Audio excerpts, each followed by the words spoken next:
하나님과 함께 있음이 주는 즐거움과 기쁨, 하나님과 함께 없음을 통해 겪는 괴로움과 외로움, 슬픔, 버려진 듯한 그런 확인들을 우리가 하지 못한다면 우리는 계속 그게 신앙인 양, 그게 믿음인 양, 그게 은혜인 양 여기면서 멀리 떨어져 있는 채로 하나님과 상관없이 살 수 있다는 얘기입니다.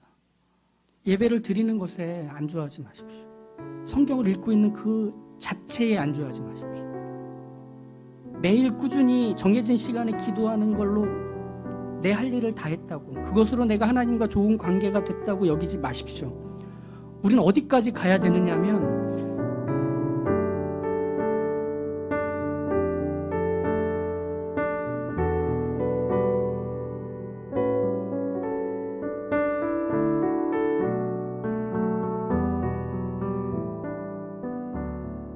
마가복음 2장 18절에서 22절 말씀은 사실 우리뿐 아니라 일반 사회에서도 또 우리가 읽곤 하는 책들에서도 강연에서도 종종 인용되는 구절이기도 합니다.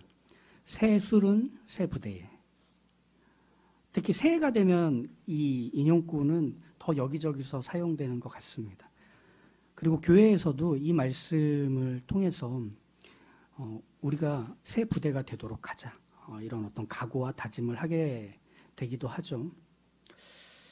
하지만 이 말씀의 내용의 흐름에서 볼 때는 새 술은 새 부대가 결론이 아닙니다. 그것보다 우리는 좀 더 말씀의 이끌림을 받아서 가야 할 자리가 있습니다. 그 얘기들을 오늘 좀 해보고 싶습니다. 예수님과 예수님의 제자들이 사람들과 함께 먹고 마시는 것들을 그 유대인들이 탐탁치 않게 여겨왔습니다. 왜냐하면 예수님이 너무 자주 먹고 마셨나 봐요.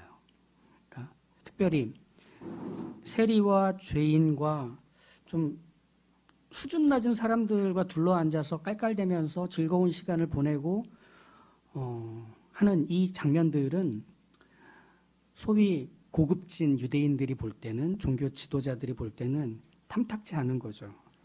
질 낮은 만남에 왜 저렇게 많은 에너지와 시간을 쏟는가? 저 사람이 저거 할 것 같지는 않은데 왜 이렇게 급이 낮은 사람들과 자꾸 어울리는가? 이게 참 못마땅했는데 마침 거기서 예수님의 제자들이 금식을 하지 않는 것을 발견합니다. 그래서 요한의 제자들도 금식을 하고 바리새인의 제자들도 금식을 하는데 왜 당신의 제자들은 금식을 하지 않습니까? 라고 묻는 유대인들이 예수님을 향해서 답을 내놓으라고 요구하고 있는 장면이 이 18절부터 시작되는 사건의 저 출발점입니다. 유대인들 중에서 이 금식을 했다는 걸 알 수 있도록 이 금식은 일주일에 월요일과 목요일에 정기적으로 금식을 하는 사람들이 있었기 때문에 이 정기적으로 금식을 하는 사람들 때문에라도 금식이라고 하는 것은 유대인들이 사는 어떤 사회와 문화 안에서 늘 볼 수 있는, 그래서 월요일이 되면 누군가는 밥을 먹지 않고 목요일이 되면 누군가와 식사 약속을 잡을 수 없는, 그게 보편화되어 있는 것이 유대인 사회였죠. 그런데 예수님은 또 예수님의 제자들은 개의치 않고 먹고 마십니다. 그러니까 바로 그 지점을 지적한 거죠.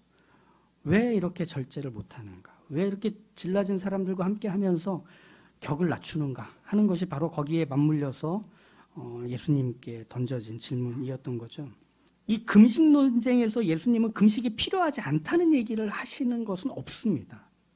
오히려 금식을 하는 이유를 가르치시려고 예수님이 말을 시작하시는데, 유대인들이 하고 있는, 그리고 그동안 해왔던 금식이라는 것은 금식을 하지 않아도 될 자리에서까지 금식을 하고 있는 이들의 열심, 이들의 각오, 이들의 태도가 틀렸다는 것을 지적해 주시면서 이 금식에 대한 이야기를 해야만 했기 때문입니다.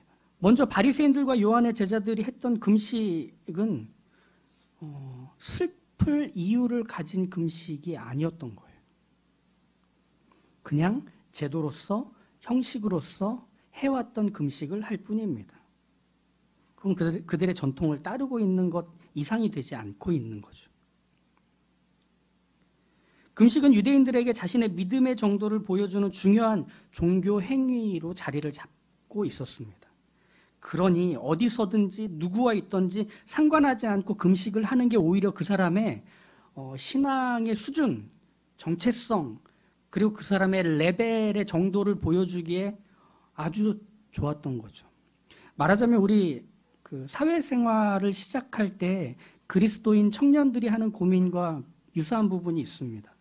목사님, 저 이제 취직해서 직장 생활을 하는데 회식에서 상사가 주는 술을 어떻게 해야 될까요? 마셔야 될까요? 말아야 될까요?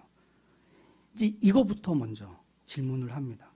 왜냐하면 그게 너무 중요한 신앙의 도전이기 때문에 그런 거죠.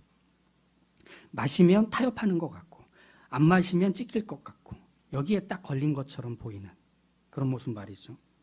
유대인들에게 금식이 딱 그런 겁니다. 왜 해야 되느냐면 안 할 이유가 없어서 하는 겁니다. 거기에는 슬픔이라는 정서는 없습니다. 그죠? 전통이기 때문에, 제도이기 때문에 안 하면 안 되는 것만 있는 것뿐입니다. 그런 면에서 보면 이제 전통으로서, 제도로서 지키고 있는 금식이라고 하는 건 이미 내가 누군지를 보여주기 위한 것이 되었기 때문에 이 금식은 과시용에 불과한 게 됩니다. 자기가 누군지를 보이기 위한 과시인 거죠.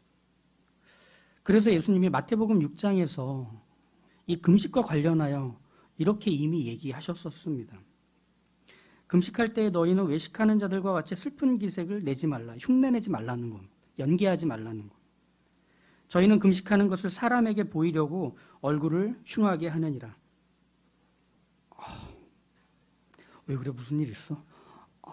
이틀째 금식이라서. 그럼 너 금식 기도도 해? 보통 다 연초에는 신앙 있는 사람들은 그런 거 해. 주여, 나 먼저 갈게. 이렇게 하는 거예요. 내가 얼마나 대단한 사람인지 보여주고 싶은 거죠. 예수님은 그렇게 금식하는 사람들, 표정 관리 일부러 안 하는 사람들을 향해 이렇게 얘기하십니다. 너는 금식할 때 머리에 기름을 바르고 얼굴을 씻으라. 이는 금식하는 자로 사람에게 보이지 않고 오직 은밀한 중에 계신데 아버지께 보이게 하려 함이라. 은밀한 중에 보시는 내 아버지께서 갚으시리라. 이 말의 의미는 너무 단순하죠. 금식을 하는 이유는 너라는 사람을 증명하기 위해서, 과시하기 위해서가 아니라 그 금식을 하는 대상에게 보이기 위해서 하는 것뿐이라는 얘기입니다. 사람들이 그걸 보면서 너를 와 해주는, 그래서 머리도 부시시하고 화장도 기본만 하고 나오고 쾌한 눈빛으로 사람들을 멍하게 바라보는 그런 식으로 네가 금식을 한다는 걸 보여줄 필요는 없고, 그렇게 하고 있다면 이미 금식을 통해서 네가 받고 싶은 보상은 다 받은 거다. 이렇게 얘기하시는 거죠. 오히려 이렇게 전통과 제도를 따라서 내가 어떤 사람인지를 보이고 싶어하는 금식은 사실은 금식의 내용과 금식의 본질, 그 가치에서 멀리 외따로 떨어져 있는 상태와 같습니다. 왜 예수님과 예수님의 제자들이 금식을 하지 않는지에 대한 이야기를 하실 때 먼저 결혼식, 혼인이라고 하는 것은 슬픔과 애통의 자리가 아니기 때문입니다. 금식을 해야 할 이유가 없는 자리라는 거죠. 결혼식이라는 건. 결혼식에서 슬픈 눈빛을 보이며 눈물을 글썽거리는 건 신랑 신부의 부모님이거나 아니면 신랑 신부의 결혼을 못마땅해 하거나 아니면 신랑의 동생이 축가를 불렀을 때일 겁니다.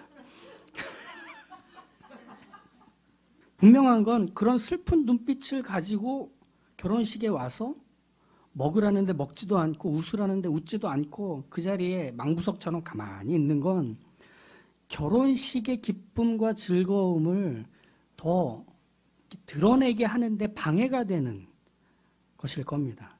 낄 때 끼고 빠질 때 빠져야 되는데 정말 뜬금없이 웃어야 될 때 울고 소리 질러야 될 때 침묵하고 먹어야 될 때 입 닫는. 예수님은 왜 금식을 하지 않으세요? 라는 질문 앞에서 너는 낄끼빠빠가 안 되는구나 이렇게 얘기하신다는 거죠. 그게 바로 예수님이 얘기하신 혼인집에 초청받은 손님들이 금식을 하지 않는 이유와 맞물려 있는 겁니다. 예수님은 금식을 해왔지만 금식의 유익으로부터, 그 가치로부터 가장 멀리 떨어져 있던 것이 신랑과 함께 있지 않기 때문이라고 지적을 하고 계시는 거죠. 신랑과 함께 있지 않기 때문에 이 금식이 제도가 되고 전통이 되고 나를 과시하는 신앙행위, 종교행위로 전락이 돼버린 거죠. 여기서 예수님의 말씀의 핵심, 금식의 핵심이 되는 부분이 등장을 합니다. 금식은 왜 슬픔이라는 정서가 있는가? 왜 애통이라는 정서가 있는가? 왜냐하면 함께 있지 않다는 사실을 인식하기 때문입니다. 금식은 거기서 시작을 하는 겁니다. 하나님과 함께 있지 않다는 사실을 확인했기 때문에 금식을 시작하는 거죠. 내가 왜 이렇게 되었나? 내가 왜 하나님께로 이렇게 떨어져 있는가? 왜 하나님이 멀게만 느껴지고 그분의 소리는 더 이상 내게 들리지 않는가라는 사실 앞에서 절망하는 겁니다. 괴로워하는 겁니다. 외로워하며 고독에 빠지는 겁니다. 그래서 다시 그때로 돌아가기 위해서 하나님 제발 용서하시고 다시금 저에게 돌아오십시오. 이 죄인에게 돌아오십시오. 여호와여 주의 은혜로 나를 산같이 굳게 세우셨더니 주의 얼굴을 가리심에 내가 근심하였나이다. 하나님이 더 이상 함께 있다고 느껴지지 않는 그 사실이 금식을 시작하는 이유가 되는 겁니다. 그럼 금식의 가치는 결국 뭐에 연루가 되어 있는가? 하나님과 함께하고 있음을 아는 것에 연루가 되어 있는 겁니다. 즉 금식이란 하나님과 함께 있지 않다는 사실을 아는, 하나님과 함께 있어 왔던 사람이 하는 행위입니다. 그게 참된 금식의 의미이며 금식의 가치였던 거죠.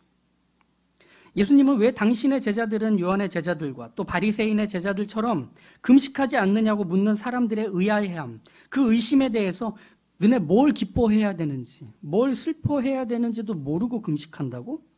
그동안 유대인들에게 있었던 것은 이겁니다. 금식을 했느냐, 하지 않았느냐.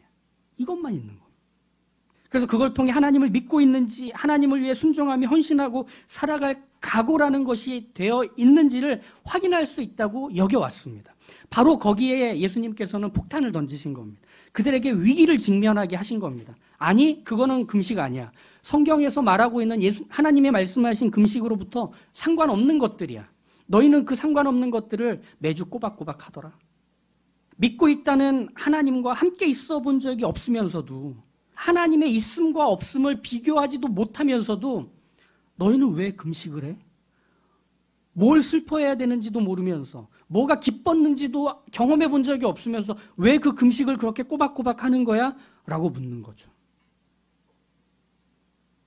얼마나 충격적이면서도 반드시 들어야만 되는 가르침인지 모르겠습니다.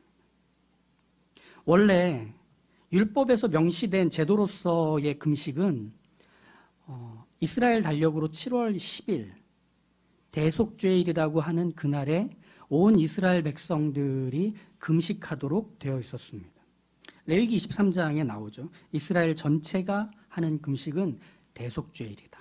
그러면 전체가 하는 금식이 제도로 잡혀 있다면 거기에 개인들이 하는 금식까지 왜 명시하지 않으셨을까? 왜 기록하지 않으셨을까? 이런 생각을 해볼 필요가 있어요. 전체가 하는 금식은 이렇게 잡아두셨는데 왜 개인들도 그렇게 하라고는 얘기한 적이 없으실까? 왜냐하면 개인들이 하는 금식은 자발적으로 하도록 여지를 두신 겁니다. 금식이 정해진 형식, 지켜야 할 규칙과 제도가 된다면 금식의 목적과 가치는 금방 사라져버릴 것이기 때문에, 그리고 그 자리에 행위가 목적과 가치의 자리를 차지하게 될 것이기 때문에, 금식을 했다로 나머지 모든 게 다 해결이 될 것, 그게 자기를 증명하는 것, 과시하는 것에 불과하게 될 것이기 때문에, 난 그거 했어만 남게 될 것이기 때문이죠. 유대인들이 하고 있고, 그리고 지금 보여지는 그 금식은 해야만 하는 신앙의 행위, 경건의 형식으로서 금식일 뿐인 겁니다. 그렇지만 대속죄일의 금식처럼 하나님께서 요구하셨던 금식은 그 최종 목적이 했냐 안 했느냐에 있는 게 아닙니다. 그 최종 목적은 네가 금식을 하려고 하는 그 정서를 갖고 있느냐 없느냐에 달려 있었던 겁니다. 무슨 말이냐? 하나님과 함께 있음에 대한 기쁨, 즐거움, 만족, 자유, 소망이라는 것을 경험해 봤다면 그것이 없는 지금의 자리에서 그걸 찾고 갈망할 것인데, 그래서 그걸 찾기 위해서 하나님께 요청하며 하나님 제게 얼굴을 돌려주십시오. 저를 도와주십시오. 저의 죄를 용서해 주십시오. 제게 은혜를 베풀어 주십시오. 라고 하며 곡기를 끊고 하나님 앞에서 몸부림을 치는, 애통해하는 그 금식을 하게 될 텐데, 그런 정서가 없이 금식을 했다만 남는다면 그건 금식일 수 없는 겁니다. 하나님을 얻을 수가 없잖아요. 금식의 결과로. 그 하나님의 있음을 찾을 수가 없잖아요. 이건 우리의 신앙생활과 얼마나 깊이 연루가 되어 있는지 모르겠어요. 기도하는 것, 성경 보는 것, 예배 드리는 것, 봉사하는 것, 찬양하는 것, 우리는 그것들을 신앙생활 안에 집어넣고 꾸준히 해오고 있습니다. 그런데 그 모든 것들은 꾸준함이 가치이며 목표가 될 수는 없는 것들입니다. 새해가 되면 마음가짐이 생기잖아요. 저도 마음가짐을 새롭게 하기 위해서 푸시업을 이제 하기 시작했습니다. 근데 제대로 자세를 갖고 해야 될 것 같아서 막 이렇게 검색해서 찾아보니까 광고들이 막 붙는 거예요. 건강보조식품 광고가 나오고 홈트 운동기구 광고가 막 계속 뜨는 거예요. 이렇게 뭐 열어보면. 효과가 그만인 건강보조식품, 운동기구는 분명히 몸을 건강하게 하고 튼튼하게 할 겁니다. 그렇죠? 근데 조건이 하나 달려 있습니다. 뭔지 아세요? 모든 건강보조식품, 모든 홈트 운동기구는 다 똑같아요. 꾸준히 해야 효과가 나와요. 적어도 3개월은 해야 그 효과가 몸에서 나오기 시작합니다. 당연하지 않겠어요? 뭘 해도 꾸준히 하다 보면 그게 쌓이고 쌓여서 실력이 늘고 효과가 나타나고 그리고 선명한 결실을 맺게 됩니다. 이건 우리뿐 아니라 우리 윗대 조상들도 계속 경험해왔던 바로 보편적인 원리이고, 그리고 우리도 그 원리를 따라서 열심히 결실을 맺기 위해 애를 쓰고 루틴을 찾아가려고 하는 거잖아요. 근데 바로 이것이 낡은 옷이고 오래된 가죽 부대였다는 겁니다. 인간의 역사 속에서 계속해서 쌓여 보편적인 원리가 되고 공식으로 안착된 이 꾸준함, 여기에는 분명히 확실히 검증된 결과와 효과라는 게 있습니다. 계속 그렇게 효과를 맛봤기 때문에 우리는 이것이 보편적인 원리와 법칙으로 알고 있습니다. 앞으로도 그럴 겁니다. 계속 꾸준히 해야 됩니다. 계속 꾸준히 공부해야 되고, 계속 꾸준히 운동해야 되고, 영어 공부해야 되고, 수학 풀어야 되고, 꾸준히 해야 됩니다. 그러면 결과가 갚아줄 겁니다. 그런데 이 꾸준함에는 새 포도주를 담을 수 있는 공간은 없습니다. 마치 금식을 계속한다고 해서 그 금식을 계속하는 사람에게 은혜가 베풀어지는가? 그건 상관없다는 얘기입니다. 성경을 꾸준히 읽는다고 해서, 기도를 정해진 시간에 매일 한다고 해서, 주일에 예배를 어릴 때부터 한 번도 빼먹지 않고 드려왔다고 해서 그게 우리가 하나님과 함께 있는 사람인지를 보장해주고 경험하게 해주는 일은 다른 일인 겁니다. 그걸 계속한다고 그 결과가 하나님을 만나는 것, 그건 종교입니다. 종교. 거기는 중요한 게 빠지잖아요. 뭐죠? 창조가 빠지잖아요. 하나님이 하시는 새 일이 없잖아요. 내가 성경을 꾸준히 봤더니 드디어 하나님을 만나게 됐어. 내가 기도를 막 했더니 하늘로 올라가는 경험이 있더라니까. 내가 예배 생활을 어렸을 때부터 했잖아. 엄마한테 엎혀가지고부터 쭉 해왔잖아. 그러다 보니까 내가 이렇게 훌륭한 신앙인이 됐더라고 하는 것 아니요. 새로운 시작이 있어야만 합니다. 그 시작을 통과하지 않고서는 우리의 모든 꾸준함이 오히려 우리에게 독이 될 겁니다. 우리를 안주하게 만들 겁니다. 우리를 그런 사람이라고 스스로 속이도록 만들 겁니다. 속지 마십시오. 안주하지 마십시오. 우리에게 새 날을 주신 이유, 우리에게 새해를 주신 이유는 하나님과 함께 있음을 하나님이 우리 안에서 시작하시려고 그런 겁니다. 그걸 경험해 보지 못했으면 인정하시면 됩니다. 하나님과 함께 있음이 주는 즐거움과 기쁨, 하나님과 함께 없음을 통해 겪는 괴로움과 외로움, 슬픔, 버려진 듯한 그런 확인들을 우리가 하지 못한다면 우리는 계속 그게 신앙인 양, 그게 믿음인 양, 그게 은혜인 양 여기면서 멀리 떨어져 있는 채로 하나님과 상관없이 살 수 있다는 얘기입니다. 예배를 드리는 것에 안주하지 마십시오. 성경을 읽고 있는 그 자체에 안주하지 마십시오. 매일 꾸준히 정해진 시간에 기도하는 걸로 내 할 일을 다 했다고, 그것으로 내가 하나님과 좋은 관계가 됐다고 여기지 마십시오.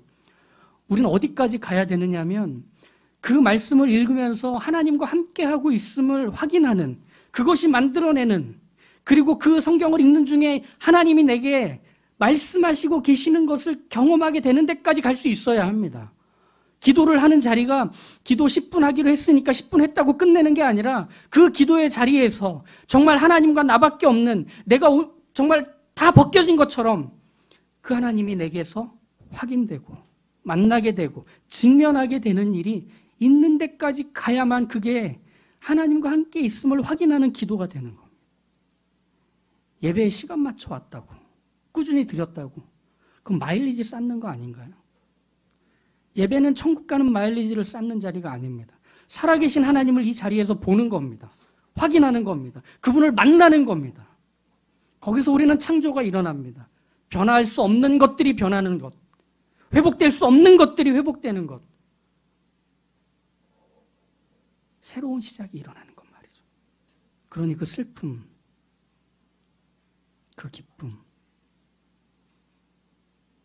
함께 있음과 함께 없음을 확인하는, 인식하는 그 영혼의 감각을 요구하십시오. 달라고. 나 그거 갖고 싶다고. 그냥 껍데기만 그리스도인 말고 내용부터 가득 차오른 진짜 그리스도인 되게 해달라고 우리가 그 이름을 부르면 됩니다. 주님, 그 이름 외치는 자들마다 만나신다고 하셨잖아요. 그래서 함께 하신다고 하셨잖아요. 그 만나고 함께 하시는 그 이름을 우리에게 주셨잖아요. 임마누엘. 그 이름을 부르십시오. 그 이름을 외치십시오. 이제 시작하셔야 할 때입니다. 그리고 함께 있음이 무엇인지에 대해서 더 이상 가슴 뛰지 않는 우리의 영혼의 상태를 두고 슬퍼했으면 좋겠습니다. 근데 그 슬픔은 아침에는 눈물이었을지 몰라도 저녁에는 기쁨과 감사로 돌아오게 하실 겁니다. 팔복에서 이렇게 예수님이 얘기하시잖아요. 애통하는 자는 복이 있나니 저희가 위로를 받을 것이며. 슬퍼하시고 그 슬픔에 넉넉한 보상과 은혜를 받으셔서 하나님과 함께 있음을 평생을 통해 맛보며 사시길, 그 임마누엘의 삶이시길 주님의 이름으로 축복합니다.